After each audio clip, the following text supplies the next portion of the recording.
தற்போதைய அண்மை செய்தியை பார்த்துக் கொண்டிருக்கிறோம். கரும்பு விவசாயி சின்னம் கேட்டு நாம் தமிழர் கட்சி சார்பில் தாக்கல் செய்யப்பட்ட மனுவை அவசர வழக்காக நாளை விசாரிக்க இருக்கிறது உச்சநீதிமன்றம். கூடுதல் விவரங்களோடு இணைகிறார் டெல்லி செய்தியாளர் சுசித்ரா. விவரங்கள்.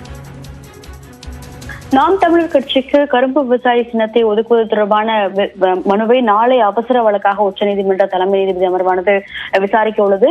குறிப்பாக இந்த மனுவை பொறுத்தளவில் தேர்தல் ஆணையமானது பதிலளிப்பதற்கான ஒரு நோட்டீஸை கடந்த வாரம் உச்சநீதிமன்றத்தினுடைய தலைமை நீதிபதி அமர்வானது பிறப்பித்திருந்த நிலையில் தற்பொழுது மக்களவை தேர்தலுடைய தேதிகள் அதிகாரப்பூர்வமாக அறிவிக்கப்பட்டுள்ளதன் காரணமாக ஏப்ரல் 1ஆம் தேதி நடைபெற உள்ள விசாரணைக்கு பதிலாக அதற்கு முன்னமே அவசரமாக வழக்கை விசாரிக்க வேண்டும் என்ற ஒரு கோரிக்கை என்பது நாம் தமிழர் கட்சியின் சார்பாக உச்சநீதிமன்றத்தினுடைய பதிவாளரிடம் முன்வைக்கப்பட்டது. அதனை ஏற்று வழக்கை நாளை விசாரணைக்கு பட்டியலிடுவதற்கான ஒரு அனுமதியை தரப்பு தலைமை நீதிபதி சந்திரசூட் வழங்கியிருக்கிறார். இந்த வழக்கை பொறுத்தளவில் தேர்தல் ஆணையத்துடைய முதலில் வருபவர்களுக்கே முன்னுரிமை என்ற ஒரு நடைமுறை என்பது சட்டத்திற்கு விரோதமாக இருக்கிறது என்ற ஒரு குற்றச்சாட்டை முன்வைத்துதான் நாம் தமிழர் கட்சியானது இந்த ஒரு வழக்கை பதிவு செய்தது. குறிப்பாக மக்களவை தேர்தலில் தங்களுக்கு ஒதுக்கப்பட வேண்டிய கரும்பு விவசாய சின்னமானது புதிய ஒரு கட்சிக்கு ஒதுக்கப்பட்டுள்ளது என்ற ஒரு குற்றச்சாட்டையும் அவர்கள் முன்வைத்திருக்கிறார்கள். இதனை அடுத்து வழக்கினுடைய விசாரணை என்பது நாளை காலை உச்சநீதிமன்றத்தில் விசாரணைக்கு எடுத்துக் கொள்ளப்படும் என எதிர்பார்க்கப்படுகிறது. பாலா, நன்றி சுசித்ரா, விரிவான விவரங்களுக்கு.